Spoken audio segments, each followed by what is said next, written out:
तो ये एपिसोड शुरू होता है जूलियस के चिल्लाने से कि अब वक्त आ गया है कि वो उसे बताए कि विल के साथ क्या चल रहा है। पूरे 4 दिन हो गए हैं जब से वो बेहोश हुआ और उसने जागने का कोई भी निशान नहीं दिखाया। जिस पर शेरिडन ने उससे जवाब दिया कि वो एक सपने में डूबा हुआ है। अपने जादू से उसने उसे उसके अपने माजी में एक छोटी सी धक्का दी है। वो अपना खुद का इतिहास याद करने की कोशिश कर रहा है। ये सुनकर जूलियस ने ब से पूछा। वो अपने माजी के बारे में सपना देख रहा है और उसे कोई नई ताकत हासिल करनी चाहिए उससे याद करके। क्या उसे यकीन है कि ये काम करेगा? और इस बार शेरिडन ने कहा कि यही तो बात है ना? यूज यकीन नहीं है। तलवार तो ज्यादा फीन का मैदान है। ये सुनकर जूलियस ने उससे पूछा अगर वो सीरियस है, जिस पर उसने जवाब दिया कि फीन के तरीकों में कुछ खूबियां है, लेकिन आसमा को काबू में रखने के लिए उसे लगता है कि उन्हें एक अलग तरीका अपनाना होगा। और इस बार जूलियस ने पूछा, क्या? यूज कुछ भी समझ नहीं आ रहा वो क्या कह रही है। फिर उसने कहा कि एक इतिहास उसके अंदर कहीं गहराई में दबा हुआ है, वन और तलवार का एक इंटरसेक्शन लोकिस। उससे ढूंढना होगा, शुरुआत को ढूंढना होगा, और अपनी खोज में काश वो एक दिन अपनी उत्पत्ति का पता लगा सके। फिर दृश्य बादल कर यादों के अंदर शिफ्ट होता है और हम यंग विल को अपने जिस्म को ऑब्जर्व करते हुए देखते हैं। फिर उसने कहा कि उसके हाथ और पैर वो तो छोटे हैं। चमकते ह्यू विल को देखकर अल्फेरिया के यंग वर्जन ने उससे पूछा कि क्या कुछ गड़बड़ है। ये सुनकर विल ने सोचा कि जैसे वो टाइम में पीछे चला गया हो और उसने सोचा कि क्या ये सच्ची है? क्या वो अपने माजी में है? क्या उसकी जादू ने उसे वक्त में पीछे भेज दिया? ऐसा नहीं हो सकता। कोई भी जादूगर चाहे कितना भी ताकतवर हो, वक्त को पीछे नहीं मोड़ सकता। तो क्या ये एक याद है? क्या वो किसी ऐसी घटना का सपना देख रहा है जो उसके माजी में हुआ था? लेकिन उसकी सोचों को अल्फेरिया ने काट दिया जो उससे गले लगा रही थी और उसे कह रही थी कि उसकी तरफ देखे। और उससे पूछा कि क्या वो अभी किसी दूसरी लड़की के बारे में सोच रहा था। उसने देखा कि वो घर में क्लेयर के साथ कितना अच्छा था, जिस पर उसने जवाब दिया कि ये तो सिर्फ वो करता है अपने बाप की मदद करने के लिए। और इस बार उसने चिल्लाया कि वो झूठ बोल रहा है। वो डूटाइमिंग कर रहा है उसके साथ। वो उससे कभी माफ नहीं करेगी। ये सुनकर विल ने सोचा कि क्या एल्फाई हमेशा ऐसे ही जिद्दी थी जब वो बच्चे थे। आज की एल्फाई तो इसके म्यूकेबल में एक आदर्श है। फिर उसने उससे पूछा कि वो उससे कैसे माफ करा सकता है, जिस पर उसने जवाब दिया कि उसे उससे गले लगाना होगा। और कुछ पाल की खामोशी के बाद उसने यूज गेल लगाया, लेकिन उसने ये भी जोड़ा कि उसे उसका सर भी थपथापना होगा।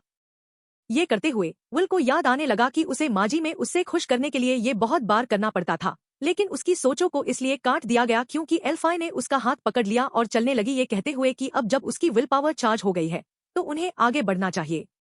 उन्हें एक मॉन्स्टर को हराना है। ये सुनकर विल हैरा हो गया और उसने पूछा, क्या? कौन सा मॉन्स्टर? जिस पर उसने उसे बताया कि उन जंगलों में कहीं एक अजीब मॉन्स्टर है। वो उसके बाप को तकलीफ दे रहा है, इसलिए वो जाके उससे निपटने वाले हैं। और इस बार विल चिल्लाने लगा कि क्या वो सीरियस है? क्या होगा अगर वो तकलीफ में पड़ गए? यूज पता है वो ताकतवर है, लेकिन वो जादू में कुछ खास नहीं है। कुछ बुरा हो सकता है। ये कहते हुए उसने सोचा कि क्या उसके होंठ खुद अपने आप हिल गए? क्या उसका जिस्म सिर्फ याद की गतिविधियों से चल रहा है? फिर एल्फाई ने उसे बताया कि सब ठीक रहेगा। वो उनकी फेवरेट किताब साथ लाई है मदद के लिए। वो उन्हें उस बुरे मॉन्स्टर को निपटने का पूरा हौसला देगी। यूज चिंता करने की जरूरत नहीं, वो उसे बचाएगी। ये सुनकर विल को याद आने लगा कि जब वो छोटा था तो वो हर चीज से डरता था, और एल्फाई हाई थी जो हमेशा उसकी हिफाजत करती थी। और ये सोचार के उसने हैरा होके सोचा कि उनके किरदार कब बदल गए। वो उसकी जगह कब से उसके सहारे लगी। उसके बाद वो साथने लगे। जंगल के बीच में एक मॉन्स्टर था जो उन्हें गौर से देख रहा था। चलते चलते एल्फाई ने कहा कि उसने सुना है कि बहुत से डरने वेल लॉग और मॉन्स्टर रिगार्डन नाम की जगह से भाग रहे हैं एक जंग की वजह से। यूज लगता है कि जंगल में गड़बड़ करने वाला मॉन्स्टर वहां से आया होगा। ये सुनकर विल ने सोचा कि उसे ये याद है। 10 साल पहले वो यातिंखाने के पिछले इस जंगल में आए थे। उसके बाद उसने एल्फाई से पूछा कि क्या वो उसे हरा सकती है, जिस पर उसने पॉजिटिवली जवाब दिया और उसे बताया कि वो बस उसे उसके भरोसे छोड़ दे। ये जवाब सुनकर विल ने सोचा कि उसे याद है कि उनका बिल्कुल ऐसा ही बातचीत हुआ था, लेकिन उसके बाद की सब चीज धुंधली है। वो याद करने की कोशिश कर रहा है कि क्या हुआ था, लेकिन वो नहीं कर पा रहा। और उसी वक्त एक मॉन्स्टर उनके पीछे से उन पर कूद पड़ा, लेकिन तेज रिफ्लेक्सेस के साथ एल्फाई ने विल को बचा लिया। उसके बाद उन्होंने देखा कि क्या उन पर हमला किया था। मॉन्स्टर को देखकर विल सोचा करने लगा, ये क्या है? एक भेड़िया? कोई क्रिस्टल जैसा जानवर? रुको, ये कोई आम मॉन्स्टर नहीं है जो मुझे पता हो। ये एक जादू से बनाया हुआ मना क्रीचर है और ये जख्मी भी है। तो क्या ये जंग से भाग रहा कोई नमूना है? इसी बीच मॉन्स्टर ने उन पर दहाड़ा, जिस पर एल्फाई ने विल को कहा कि उसे उसके पीछे रहना चाहिए और ये मॉन्स्टर उसके भरोसे छोड़ दे। वो अपने खुद के जादू से आयसी निपटेगी। उसके बाद उसने अरसवेस नाम का एक जादू चलाया, ये कहते हुए कि विल को आराम से बैठना चाहिए, वो इसका ख्याल रखेगी। फिर विल की आंखें हैरंगी से चौड़ी हो गई जब उसने एल्फाई की कई सारी नकलें देखी। इतनी कम उम्र में उसके जादू पर इतना गजबकाबू देखा कर वो लाजवाब है, उसने दिल में सोचा। लेकिन उसकी तारीफ ज्यादा देर तक नहीं रही क्योंकि एल्फाई की नकलें मॉन्स्टर पा माउंटेन का एक बारिश शुरू कर दी। लेकिन जब वो जादू लगाने वाली थी तो वो सब वापस अपनी जगह मुझ पर आ गिरी। नकलियन और विल पा बार्फ के प्रोजेक्टाइल्स की बारिश कर दी। उसके बाद विल को याद आया कि वो जानवर जादू वापस पलातत है। फिर उसने एल्फाई पार चिल्लाया कि वो भाग जाए, लेकिन उसने वापस चिल्लाया कि नहीं, यूज तकलीफ नहीं हो रही, वो डरने वाली नहीं है, वो आईएसी हराएगी, उससे विल को बचाना है। ये अपने सामने होते देखकर विल हिलने में नाकाम रहा डर की वजह से। फिर उसने अपने आप से कहा कि उसे हमेशा से एल्फाई के हाथ बचाए जाने की जरूरत रही और वो खुद से नफरत करता रहा इसके लिए। अब उसके पास कुछ करने का मौका है। और फिर एल्फाई की तरफ दौड़ा। इसी बीच दूसरी तरफ एल्फाई ने क्रीचर पा फिर से कई जादू चलाए, लेकिन उसने उन्हें सब उसकी तरफ वापस कर दिया। और जब वो उसे लगाने वाले थे, विल बचाने आया और अपने जिस्म से उसे धांस लिया। विल का गिरता हुआ जिस्म देखाकर एल्फाई चिल्लाने लगी कि विल जाग जाए। इसी बीच विल सोच रहा था कि हाँ, वो उसकी हिफाजत के लिए आगे बढ़ा था और उस जादू की मार खाने के बाद बेहोश हो गया था। और सोचा कि उसके बाद क्या हुआ होगा। जरूर कोई आया होगा उसकी मदद के लिए, लेकिन कौन? लेकिन उसी वक्त उसने अपने अंदर से एक गहरी आवाज सुनी जो उसे जगाने को कह रही थी। और उसके बाद विल अपना जिस्म महसूस करने लगा, जैसे उसका पूरा जिस्म फूट पड़ा हो, जल रहा है। वो खुद को एक तलवार में ढलता हुआ फील कर सकता है। अब उसे याद आ गया कि उनका सफर वहां खत्म नहीं हुआ था, बल्कि वो वहीं से शुरू हुआ था। और उसके बाद उसने गहरी आवाज में कहा, प्राइम टाइरस विस, और अपने हाथ में बाफ की एक तलवार बुलाई। ये सोचते हुए कि अब उसे समझ आ गया। वो आखिरकार समझ गया कि ये ताकत इतनी नाकामयाब क्यों लगती थी। अंदर से वो हमेशा से जानता था, ये एल्फाई की जादू थी, उसके वैन की जादू थी जिसने ये तलवार बनाई थी। और फिर उसने क्रीचर पार वार किया, लेकिन मॉन्स्टर ने उससे अपने हाथ में पकड़ लिया और ये विल को हैरा कर गया। लेकिन फिर एल्फाई उसके पास आई और उसने अपनी ताकत उसके जरिए चैनलाइज की और तलवार को एक बहुत ही जबरदस्त ताकत में बादल दिया। चोट सही जगह लगी और मॉन्स्टर पाल भर में खत्म हो गया। जमीन पर एल्फी ने मुस्कुराते हुए कहा कि यही है, यही उसकी जादू है। और छनते कॉन्शियसनेस के साथ विल ने सोचा कि यहां से ही सब शुरू हुआ, उसके साथ एक कीमती याद। वो कभी नहीं भूलेगा उस रिश्ते को जो वो दोनों शेयर करते हैं। फिर दृश्य सेरिडवेन के कमरे में शिफ्ट होता है। विल को जागता देखाकर उसने कहा, आखिरकार वो जाग गया। और जूलियस ने चिल्लाया कि जल्दी कपड़े पहने, वो 6 दिन से सो रहा है, दूसरा ब्लूम शुरू होने वाला है। विल को खोए हुए देखकर जूलियस ने पूछा कि क्या वो सुन रहा है। उन्हें आगे बढ़ना चाहिए, जबकि सेरिडवेन ने उससे पूछा कि क्या उसने अपने अंदर की जादुई ताकत की जड़ का पता लगा लिया, जिस पर उसने कहा, हाँ, लगा लिया।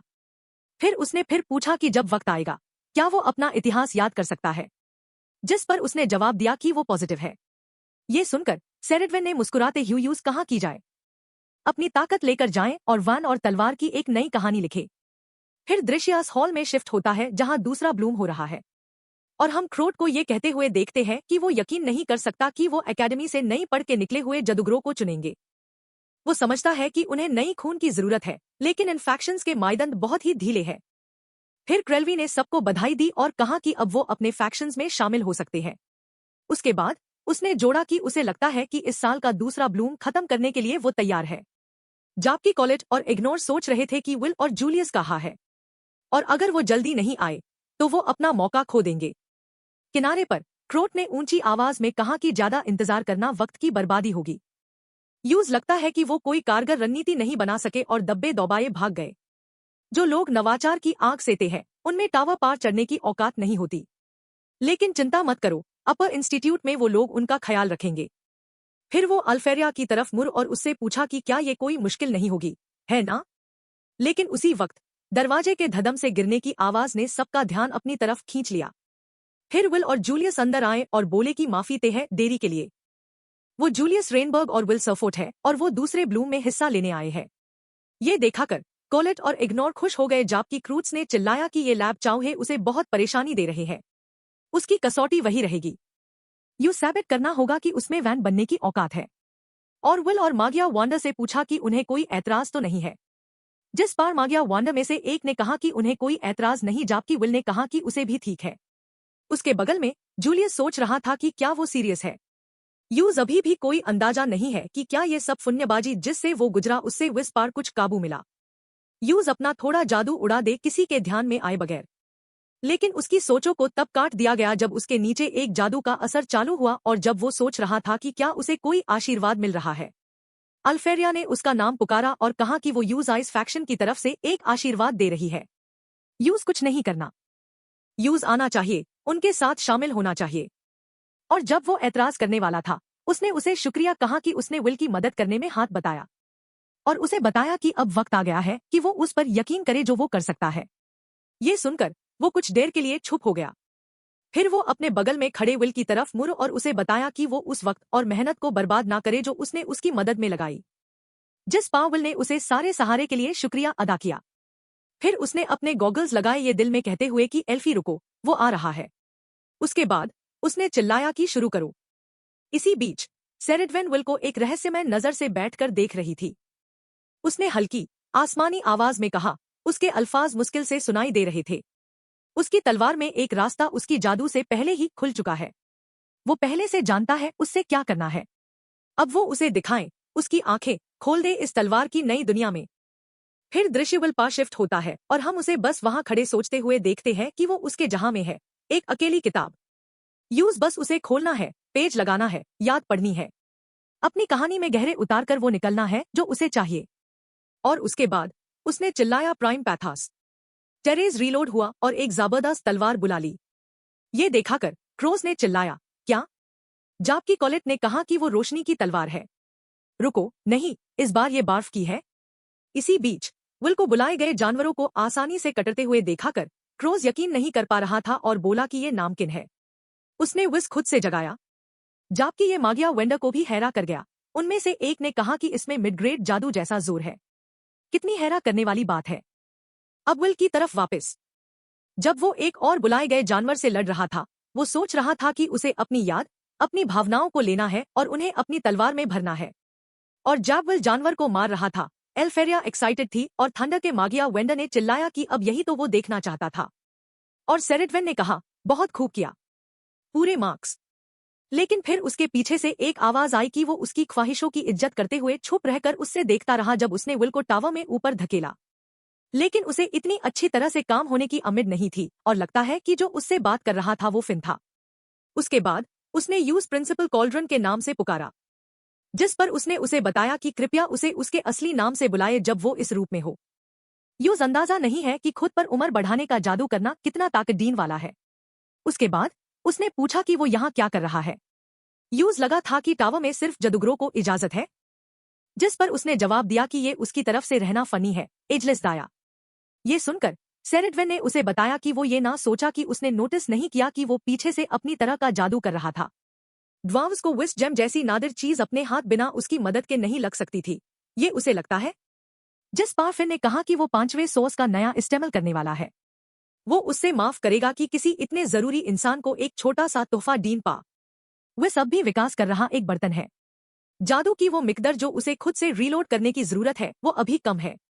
विस्ट की तलवार जो कमी है उसे पूरी करेगी। विस्ट पहले विल पा भरी बोझ डालता था। उसके बाल सेफ्ट हो जाते थे, यादें खो जाता था। लेकिन एकेडमी में 6 साल की तरक्की के बाद वो आखिरकार उसे वो सिखा सकता है जो वो जानता है। वो उससे दिखा पाएगा या नहीं जो वो नहीं जानती, वक्त ही बताएगा। इसी बीच अपने बुलाए हुए जानवरों को एक के बाद एक बर्बाद होते देखाकर क्रोट चिल्लाने लगा कि ये हो ही नहीं सकता और बार बार नो कहता रहा। जबकि दूसरी तरफ जमीन फैक्शन में से एक ने कहा कि उसने कर दिया, उसने मना बीस्ट्स को खत्म कर दिया। और डार्क फैक्शन में एक ने कहा कि उसकी ताकत, कोई भी ड्वार्फ की तरह का इंसान इतने जादू का ये प्रदर्शन करने में सक्षम नहीं होगा। इसी बीच विल जानवरों को मारने के बाद उसकी तलवार वापस नॉर्मल हो गई और ये सोचार के उससे लगा कि साफ है कि खुद प्राइम करना उससे किसी दूसरे की जादू से प्राइम करने से कहीं ज्यादा ताकत देता है। लगता है इसका बेदरी का इस्तेमाल सवाल से बाहर है। लेकिन उसकी सोचों को क्रोट के चिल्लाने ने काट दिया कि उसे परवाह नहीं कि उसने अभी क्या किया, उसे उससे कोई मान्यता नहीं मिलेगी। वो जादू नहीं था। ये सुनकर क्रिल्वी ने पूछा कि क्या उसे नहीं लगता कि वो बेवजह हो रहा है, जिस पर उसने जवाब दिया कि नहीं। वो चाहती है कि वो एक ऐसी हस्ती को माने जिसके बारे में वो कुछ नहीं जानते, जिसका उन्होंने कोई अध्ययन नहीं किया, और खुद को जादूगर कहें। उन्हें कैसे पता कि उसकी तलवार कोई जादुई चीज नहीं है। ब्लूम में सिर्फ वैंस हाई इजाजत से है। उन्हें इस विल्सफोर्ड की गहरी जांच करनी चाहिए ताकि पता लगा सके कि वो नियमों का पालन कर रहा है या नहीं। ये सुनकर मागिया वांडर में से एक ने कहा कि बात मैडम है। जाप की जमीन फैक्शन में से एक ने पूछा, क्या होगा अगर हम उसकी तलवार को वैंड माने? जाप की डार्क फैक्शन में से एक ने कहा कि जो भी हो वो सच में खास है, उन्हें सावधान रहना होगा। दूसरी तरफ थियोन ने गुस्से से कहा कि उसने जो कुछ भी किया उसके बाद वो यकीन नहीं कर सकता कि वो अभी भी उसके बारे में बहस कर रहे हैं। जाप की सेरेसा ने कहा कि ये दिखता है कि विल सच में कितना अनोखा है। यहाँ तक कि फैक्शंस के हाई मेजर्स भी इस बात पर सहमत नहीं हो पा रहे कि उसके साथ क्या किया जाए, और सोचने लगी कि एक ही तरीका है सबको लाइन में लाने का, और वो है मागिया वांडर। कम से कम क्रोट की शिकायत तो सुननी पड़ेगी। लेकिन अगर अल्फेरिया विल की तरफ से बोले तो दूसरे लोग उसके एक्शंस को सिर्फ तरफदारी समझेंगे। यूज मागिया वांडर में से किसी एक को अपनी तरफ खींचने का रास्ता ढूंढना होगा। ठीक है, इसे पहले कि अल्फेरिया बोल दे। लेकिन उसी वक्त कोई हंस दिया और बोला, सिर्फ बातें, कोई काम नहीं। ये सब उन्हें एक सीधा तरीका चाहिए ये समझने के लिए कि ये बच्चा क्या है, और उसके पास बिल्कुल सही चीज है। और लगता है कि बात करने वाला थंडर फैक्शन के मागिया वांडर जियो था। उसके बाद उसने विल को ट्वर्प के नाम से पुकारा और उसे बताया कि उसके पास एक ही मौका है। यूज ये सर्वाइव करना होगा और वो उसे वो मान्यता देगा जो उसे चाहिए। फिर उसने एक छोटी सी थंडर स्पेल विल की तरफ एक छोटे से इनकेंटेशन के साथ चलाई। ये देखाकर अल्फेरिया ने विल पर चिल्लाया कि वो भागे, लेकिन वो देर हो चुकी थी। इसी बीच जादू को अपनी तरफ आते देखाकर विल ने सोचा कि वो इससे बचाव नहीं कर सकता, वो इससे बाक भी नहीं सकता, और सोचने लगा कि क्या ये उसकी राह का आखिरी मोड़ है। जिंदा रहने का सिर्फ एक ही तरीका है और हम एक धमाका देखते हैं। लेकिन कुछ सेकंड के बाद सब इस बात से हैरान थे जो वो देख रहे थे। लगता है कि विल ने आने वाले हमले के साथ खुद को प्राइम कर लिया। इसी बीच किनारे पर फिन ने हेस्ट हुए कहा कि उसने जादू खा लिया। उसने बोल्ट को प्राइम किया जैसे ही उसने संपर्क किया और उसकी ताकत आधी कर दी। और सेरेडविन ने कहा कि वो बिल्कुल जियो के जादू का पूरा ज्यादा बोझ नहीं ले सकता था कुछ झटके के बगैर। लेकिन उसने जो मांगा गया वो किया और एक करीब करीब नाकामयाब हमले से बचे। फिर सबने जियो की हंसी सुनी और उसके बाद उसने विल से कहा कि वो पागल है बच्चे।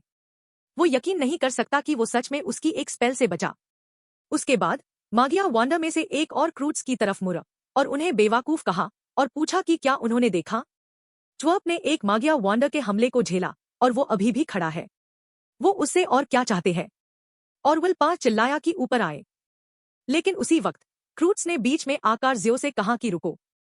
जरूर वो सहमत हो कि वो ब्लूम की पवित्रता को ऐसी भद्दी तरीके से मान्यता देकर कमजोर नहीं कर सकते।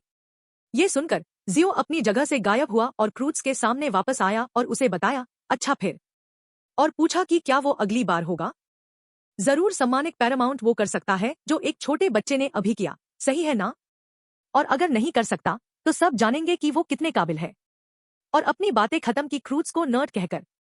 और सबको जो जवाब मिला वो था क्रूट्स का चिल्लाना कि वो विल्सफोर्ड को टावर के लायक मानता है। विल्सफोर्ड अब किसी फैक्शन में शामिल होने के योग्य है। और जैसे ही सबने ये सुना, एल्फेरिया विल पार कूद के लगी और यूज गेल लगाया ये कहते हुए कि शुक्र है उसने कर दिया। यूज माफी चाहिए कि वो उसकी कोई मदद नहीं कर सकी। ये सुनकर विल ने उसे बताया कि माफी मत मांगो, यूज खुश रहना चाहिए। वो बहुत देर से यहाँ इंतजार करती रही और वो आखिरकार पहुंच गया। फिर आसमान में क्रियोवी ने विल से कहा कि उसे लगभग यकीन है कि उससे पूछना जरूरी नहीं, लेकिन वो कौन सी फैक्शन में शामिल होगा। और जैसे ही वो एल्फी के पास जाने वाला था, एक हाथ ने उसका कंधा थम लिया और उसे एक मजबूत पकड़ में रोक लिया। और लगता है कि ये करने वाला जियो था। फिर उसने चिल्लाया कि वो उसके साथ आ रहा है। उसके बाद हवा में एक जोर का झटका आया, जमीन कांप गई और सब चीज बुरी तरह हिल्ली। कृपया सब्सक्राइब और लाइक करना मत भूले ताकि आप इस YouTube चैनल को सपोर्ट कर सके।